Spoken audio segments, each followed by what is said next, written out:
In my early 20s, I genuinely believed that love was something you earned through effort. I thought if I just showed her how devoted I was, buy her flowers, compliment her endlessly, be available every time she called, that it would be enough. That effort would equal affection. But what I didn't understand was that women aren't drawn to effort in the way I thought. They're drawn to energy, to how you carry yourself, how grounded and certain you are in your presence. I used to watch women gravitate toward men who barely acknowledged them, men who didn't chase, who weren't constantly trying to prove anything. At first, I thought those guys were just lucky or playing games. But over time, I started to see the pattern. It wasn't about being rude or distant. It was about being emotionally centered. Those men gave off a frequency of self-assurance, and that energy created tension, polarity, attraction. While I was trying to be impressive, they were just being. While I chased, they led. Women felt them, and I realized, too late, that women don't respond to logic or lists of what you do for them. They respond to how you make them feel in your presence. I was the guy who tried too hard, said too much, cared too loudly, and that energy repelled what I wanted most. I didn't need to work harder. I needed to be still. I needed to own the room without trying to. Because when your energy is grounded, magnetic, calm, that's when she leans in without you having to move. That's when effort becomes unnecessary. She isn't testing how much you'll do. She's feeling whether your presence changes the air. I was doing everything except becoming the man she could feel without a word. I used to take everything personally. If she was cold, I thought I did something wrong. If she pulled back, I chased. If she got emotional, I tried to fix it. But I didn't realize that women often test, not to hurt you, but to feel you. To feel if your presence can hold hers. Every time I reacted, explained, pleaded, or apologized for things I didn't do, I was failing the test. I was proving I couldn't handle emotional pressure. What I mistook as moodiness or immaturity was often her way of asking, "Are you solid, or will you break when I push?" And almost every time I broke. Not because I was weak, but because I didn't understand the game. I thought love was about showing I cared. I didn't realize she didn't want me to lose my center in response to hers. She wanted to feel safe in my emotional leadership. I used to think mirroring her pain would bring us closer, but that only deepened the chaos.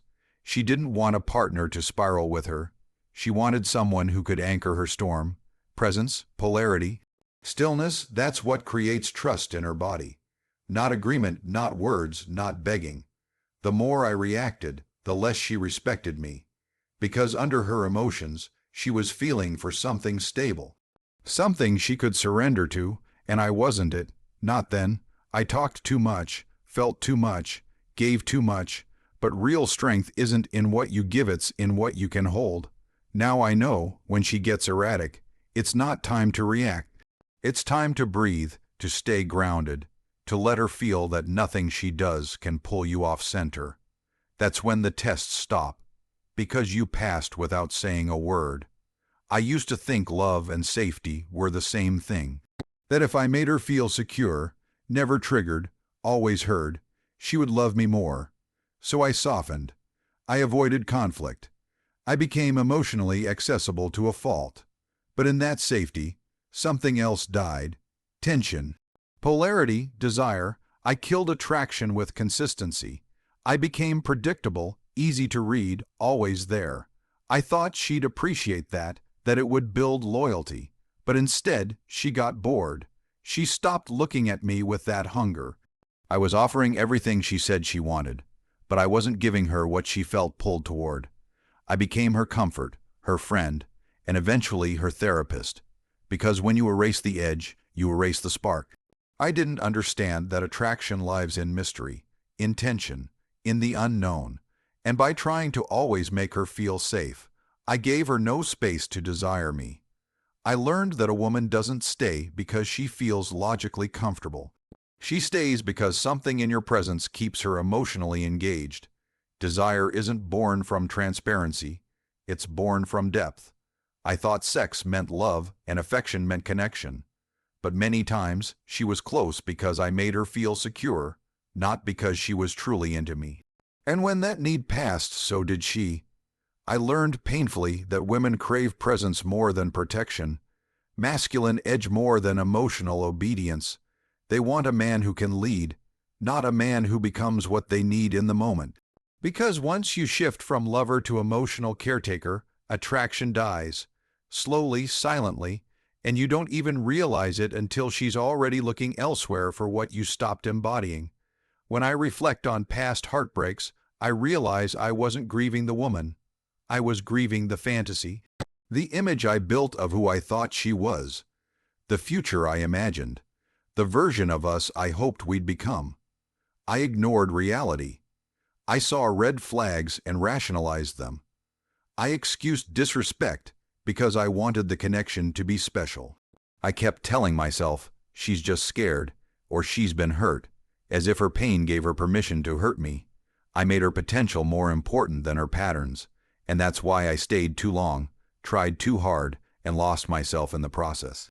I believed my love could fix her, that if I just gave enough, stayed long enough, proved my loyalty, she'd finally choose me fully. But people don't change because of your love. They change because they want to. I confused intensity for intimacy, chaos for chemistry, and I thought silence was a space to wait in, not a message to receive. I didn't understand that women don't leave for someone better. They leave for something that feels different. I kept trying to explain my value, to remind her of our moments, but feelings don't follow facts, and in her world, emotion is the only truth. The moment she no longer felt you, she started detaching, even if she didn't say it out loud.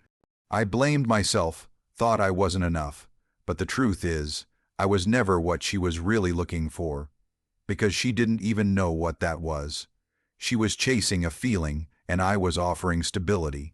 That was never going to align, and when I finally let go of the fantasy, I saw her clearly, not as a loss, but as a mirror. She reflected everything I needed to learn about myself. There comes a moment when you stop asking why she left. You stop checking her page, stop wondering if she misses you, because something shifts inside you. You realize that no woman is ever truly yours. She's with you as long as the experience she's having feels better than the ones she imagines. That isn't cold. That's reality. It's not about ownership. It's about alignment. So I stopped performing. I stopped chasing emotional connection and started building emotional sovereignty.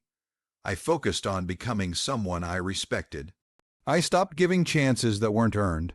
I stopped softening my truth to keep her comfortable. I understood that the right woman won't ask you to shrink. She'll rise to meet your presence, and that presence isn't loud. It's calm, certain, grounded. It doesn't need validation because it stands on internal power. I learned that walking away isn't weakness. It's wisdom. That not responding is sometimes the strongest message you can send. Because energy doesn't lie. And when a man becomes deeply rooted in who he doesn't chase love. He attracts it. Not because he's playing games, but because his stillness speaks louder than his words ever could. Now, I don't fear loss. I don't fear her silence. I understand that love isn't something you earn. It's something you invite by embodying truth, and the woman who is meant for that version of you, she won't need to be convinced. She'll feel it, and she'll stay, not because you begged, but because you became the experience she didn't want to lose.